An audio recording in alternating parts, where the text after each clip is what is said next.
Now covering the State House, the hot topic today, property taxes, and dozens showed up to speak about the potential impact of Senate Bill 1. Lawmakers have made some major changes to the original language of the bill, which is working its way through the House now. WRTV State House reporter Meredith Hackler is tracking the progress of the bill and joins us live. Meredith, in fact, there's a hearing happening right now.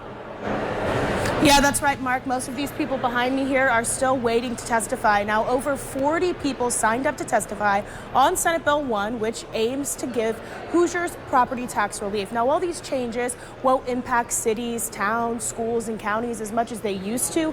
Those entities say, regardless of the cuts, it could impact the services they provide. A packed hallway outside the House Ways and Means Committee room. Many came to testify on Senate Bill 1. A big concern for cities, towns, counties, and schools is the cap it would put on their ability to increase their budget. Industries aren't growing in some of our rural communities. They're going to the bigger cities. So it's a struggle, and we're worried. Kelly Streeter is a county commissioner in Knox County. She says they've increased their drug court services and family court. She says it keeps people out of jail and families together.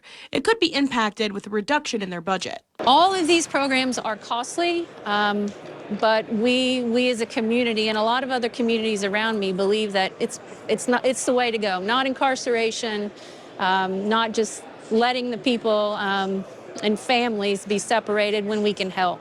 There are concerns from teachers in school districts, too. Several superintendents testified that a loss of property tax money will impact their operations. That includes plans to increase educational options and the number of teachers they're able to hire.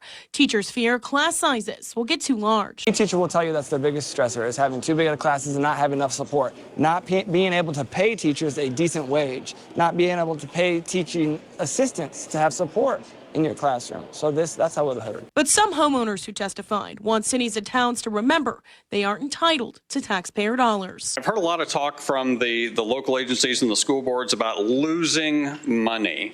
The money they're talking about is my money. They don't have a penny that they don't first extort from me under threat of taking my home. And I think it belies a tremendous sense of entitlement to what's mine. Some passionate pleas on both sides of this debate. Now, many of the people that are still here waiting to testify are here for a separate piece of legislation that would require public schools to share property tax dollars with charter schools. Now, over 100 people, 116 people to be exact, signed up to testify on that bill. So certainly going to be a late night for lawmakers as well as Hoosiers. Live at the State House, Meredith Hackler, WRTV. Goes to show past the 5 o'clock hour here, and so many people still waiting in line there. Our Meredith Hackler live for us at the State House tonight. Thank you, Meredith.